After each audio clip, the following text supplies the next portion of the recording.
Y'all ready to be history? All right, hey, there we go. We're out of here. All right, there you go, that's it. Sway, Yeah. so before we get started, will you please sign this for me? Oh, shit, damn, wow. Wow. Look at how, yo, you look like a kid. You're a kid there. Damn, man, I was a baby, bro. Crazy. That's our teenage years. Y'all didn't know I had bars once upon a time, huh? Man, you want me to say Marshall? You want me to say? Yes, please. Okay. That's M-A-R. That's H-A-L-L. Yeah, there you go. Look Hell at that, yeah, man. man. I signed a vinyl for him, man. Look at that, man. Look at. Incredible. Look Yo, at that shit. man, your signature's so much better than mine. Thanks, man. Yeah, no problem, man. Man, you threw me off with that. Fucked up your whole shit? Not really. Just impressed that you dug that deep in the crates, man. I didn't know you. I'm always digging in the crates. That's good to know, man. That's good to know. If you want to use any lyrics from any of those songs on that vinyl, bro. Well, I was gonna ask you when the cameras are off. There's a couple bars that I wish I could have. Yeah, that's cool, man. Go ahead, man. What's mine is yours, man. If it make your shit tighter, you know. Let's speak on bars, though. Here we are. Kamikaze came out. You know, you shocked the world the way you did it. What made you do it? I mean, a Revival came out December 2017. That wasn't that long ago. It was less than a year. What made you just drop it on the world the way you did? Because I feel like the way the climate is right now, if you give people enough time to, I got an album coming out in 2 months. You give people time to say, man, he better have a song like this or I ain't fucking with it. If he don't have a song like this, I ain't fucking with it. Yeah. He better not be rapping like this. He better not be rapping about this or I'm not gonna fuck with it. And when you go into an album, you can go into anything with the mindset of this is gonna suck. And then even if you kind of don't feel that way, you're already kind of formed your opinion in front of all your friends and you know what I'm saying? Like, so I feel like giving them no warning was the best thing to do just because it doesn't give people enough time to, you know, when the Revival track list came down the pipe. Yeah, I remember that. It was like, overwhelmingly, this shit is gonna be trash. Yeah. And that was before nobody really wanted to be wrong about it. Yeah. They had already formed, I'm not saying everybody, but a lot of people had already, you know, formed their opinions. So. Yeah, that was interesting. Like Revival really ran through the ringer, so to speak, before it even got off the ground.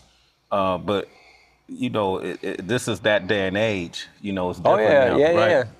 You know, how have you adjusted to that? Like before, which is what I find interesting about you, before you spent your whole career being critiqued and criticized by organizations like LGBTQ community or college campuses or police departments, you know, but hip hop always stood by you. So that was, you know, that's where you found your refuge. But now it came from inside of hip hop. You know, how did that affect you? Me sitting back and seeing things that I saw, it was kind of like, I felt a bunch of different ways. I felt like, okay, maybe because it doesn't sound like everything else and what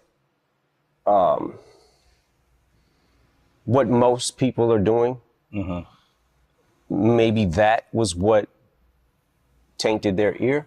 Because I remember a time in hip hop where you had to be so different from the next person or you were trash. There's a shift somewhere that happened that if it doesn't sound like everything else, then it's trash automatically. Yeah. And I just sat back like, okay, all right, I can take that. It's not like I can't take constructive criticism, but I feel like it kind of went beyond constructive criticism. So I had to go back to it and look, I have made albums that definitely probably would not be the top of my list. Encore. Okay. Relapse, which I believe Encore is a better album than Relapse. Relapse is something that I looked at in a couple of years, went back to and cringed at. I was like, oh, Jesus Christ, I didn't even realize I was doing that many accents. I just started, for whatever reason, I just got into it and was just like, started on this weird serial killer vibe kind of thing. Yeah. And started wanting to talk crazy and started bending words more. And the only way you can bend them is with this accent, trying to use this one. Like, And a couple years later, in making recovery and slipping out of that, getting out of the accents and beyond it, made recovery. Yeah. And I always say that if it wasn't for relapse, I wouldn't have been able to make recovery. And if it wasn't for revival, I wouldn't have been able to make this album. So I'm good with it. It just, some people more than others went a little far with it. A little far with it. I want to get into that too. And I almost, when I listen to Kamikaze and I hear some people say, man, that's the vintage M we wanted. We wanted Shady back, right? And when I listen to it, man, I have to admit, man, I hear something in you on this album that kind of made me rejoice in a way I've done in the past. I like the fact that you're not running from the criticism. I like the fact that in this digital age, you're not, cowering and then reforming to what people think you should sound like or how people think you should act, and you're calling it out. And I actually like some of these review shows that you see on YouTube, and they take people's music and they have fun with it. I look at these kids, and I see us when we were young. I see myself when I was younger before YouTube, and we'll go through a G-Rap album and, oh, this was dope, that was dope. A Far Side album, this was dope. Yeah.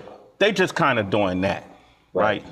And you address them. So you're that in tuned, like in the beginning of the Ringer, when you talk about if you critique me, you can make millions. If I critique you, there's nothing I really.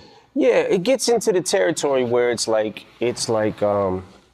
you got, okay, so since the internet has become what the internet's become, and since YouTube and all that, you've got so many, how can I say this? It's almost like not enough Indians, too many chiefs.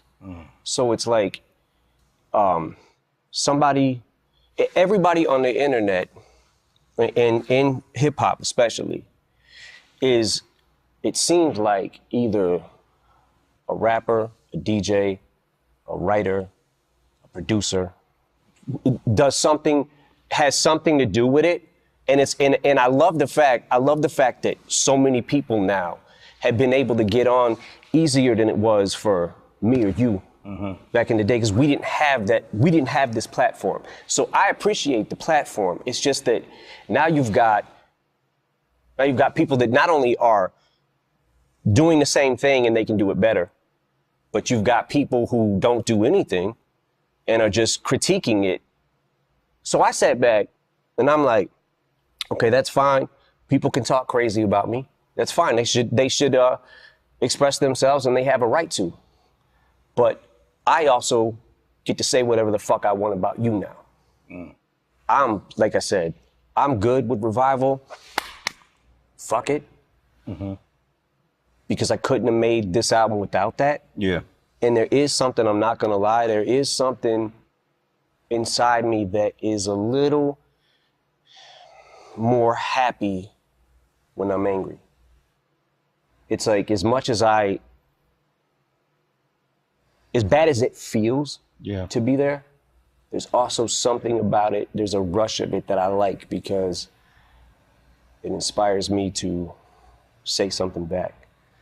So you get in that weird area too, where it's like, oh, he says he doesn't care about what anybody thinks about him, but now he cares about what everybody thinks about him. No, he's just saying he don't care. He'll say anything he wants about you if you say it about him, because he doesn't care. Like, there's so many different levels to not caring about shit. You know what I'm saying? But it was interesting. It was definitely interesting, because I'm like, how fucking off is my ear? Yeah. Jesus Christ. Like, and then it was interesting to watch the reaction of the Chloroseptic remix verse that I did.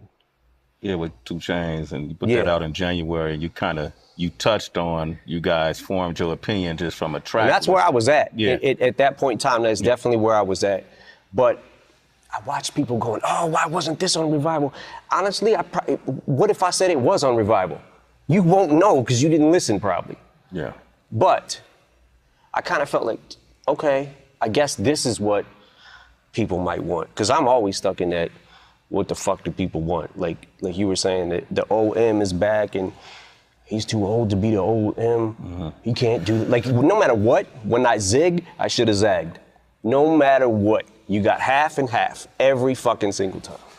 You kind of say that, you allude to it in one of the songs where you said that you set the bar so high that, you know, at this point, you know, everything's considered a failure, like you're almost competing with yourself. Yeah.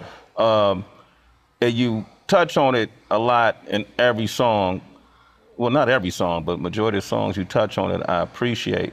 But I have to, like, the Joe Budden thing is really interesting because that, along with MGK, of course, is making a lot of noise out there. Mm-hmm. And it throws a lot of folks off. When Joe first started commenting, it was mixed reactions. Some people said it was disloyal. Some people said, man, he's entitled to his opinion. Mm-hmm.